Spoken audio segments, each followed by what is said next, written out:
Alam mo, ginagamit lahat ng sindikatong gobyernong ito ang wag mailabas ang katotohanan. So itong pagkakataong ito yung hinahanap ng karamihan.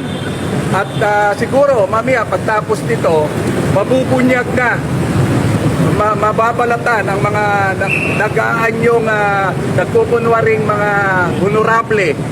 Pero sa katotohanan ay sila daig pa isang halimaw na matakaw sa pera ng bayan. Sir, sabi niyo po tuloy, may napapabalita po na di umano yung mga 14 na karagdagan pong testigo at di umano si Mr. Tiksay at saka si Mr. Paul ay marinig daw po lang mamaya. Sabi niya si Matiba? Hindi po si Kang Eric kanina. Akala ko si Matiba. Naniniwala pa ba kayo kay Matiba? Ay, hindi na.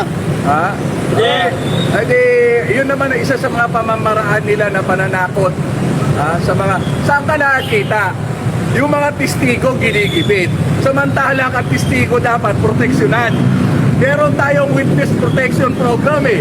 Pero anong ginagawa? Porque ba gobyerno ang ito yung mga testigo laban sa gobyerno, isusuppress nila? Hindi kami papayag dito. Hindi kami papayag dito. Nasana ang gobyerno. Ang gobyerno ay ginawa, binuo ay para sa tao. Ang taong bayan ang naghahanap ng hustisya. Mahiya naman kayong taga-gobyerno kayo. Huwag niyong pagtakpan.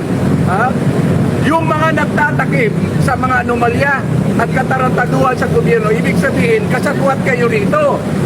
Kayo, kung hindi kayo kasapwat, huwag niyong tatakutin ang mga testigo.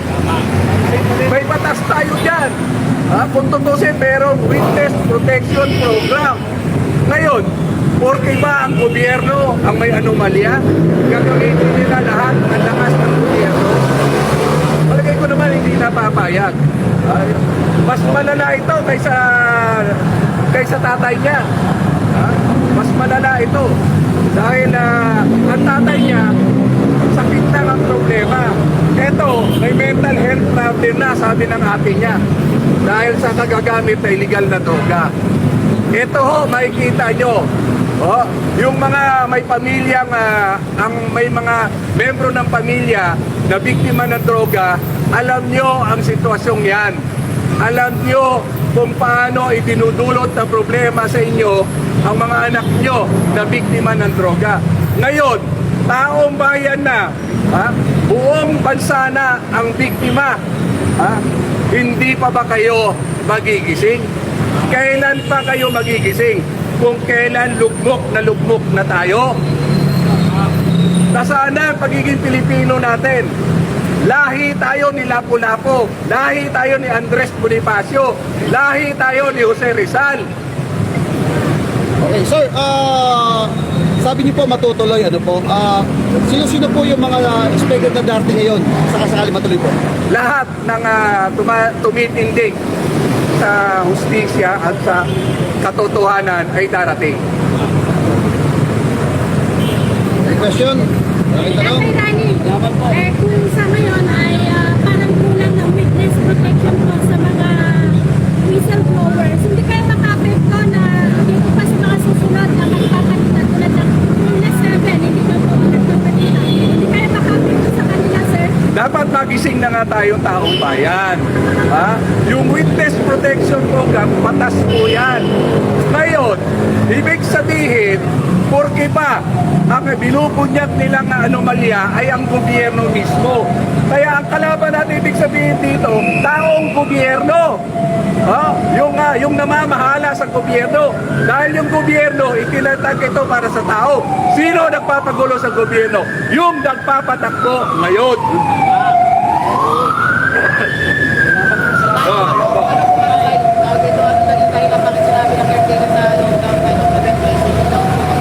Siyempre, kasama yan sa pananakot ng administrasyong ito. Kasama yan sa pagsusuppress. Ayaw na ayaw nila ang kaguluhan sa Senado, hindi o tungkol sa impeachment. Ang kaguluhan sa Senado, yung pag-iimbestiga ng Blue Ribbon. Si Lacson at taganyang chairman ng Blue Ribbon, wala siyang ginawa. Ngayon, pumalag na. ginawa niya senador, ngayon sasabihin nila, ginugulo sila ng Cayetano Black. Hindi, kayo ang magulo, kayo ang nagtatago, kayo ang nagpoproteksyon sa pagnanakaw sa gobyernong ito, palibasa.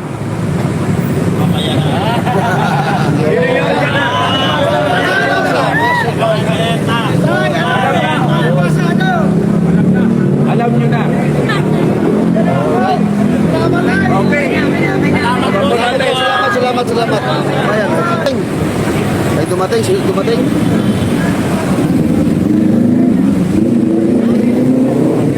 Apo Chavit, kamusta po? Dumating na po si Apo Chavit Singson. Opo. Padaanin mo na si Apo Chavit.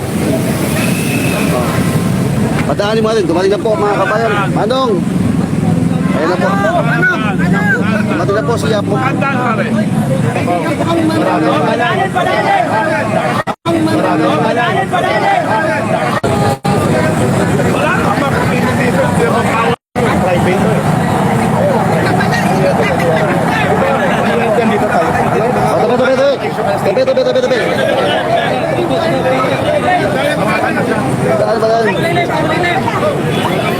Dumating na po si Apo Chavit, si Manong Chavit. Sige nyo muna na ano. Mag-explain mo na si Governor para marinig natin ang kanyang opinion. Mag-counter kami at okay piling goal gym. Tigas. Nakalive. Marinig niya sa likod. Okay, hawan mo na, hawan. Okay na dito, okay na. Okay na dito. Padaanin lang. Pamangan. Ito niya Apo Chavit din.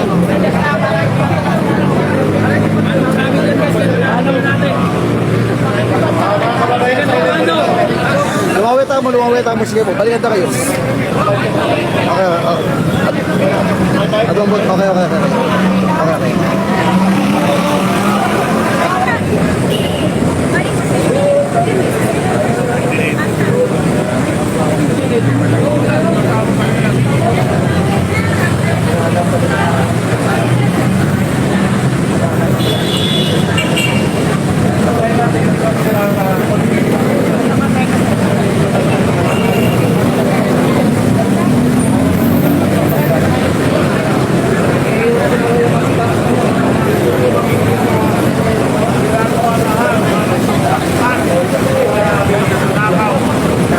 Lahat ng meron dito ay yung mastermind ng Talakaw. Kaya sinusunod ang mga sino ba yung mga pulisan dito? Makulkam.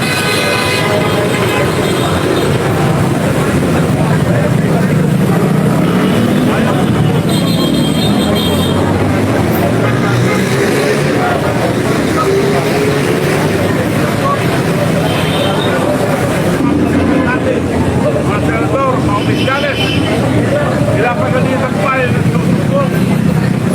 Saan kayo nakita na pagsalakaw, sino ba nagsimitang? Naliwanag ang mastermind dito, si Martin Romualdez at Marcos. Unang iba, meron yung prueba na sila nagsalakaw ng mga nabayan. Ayaw nila lumabas, ayaw nila lumabas. Kay Bangko POJ, lalabas. Ito mga nagsalakaw na ito. Ito lang, pinakamasamang nagsalakaw sa tutong to. Ano naman yung ito? Kaya nandaan niya mga buwan.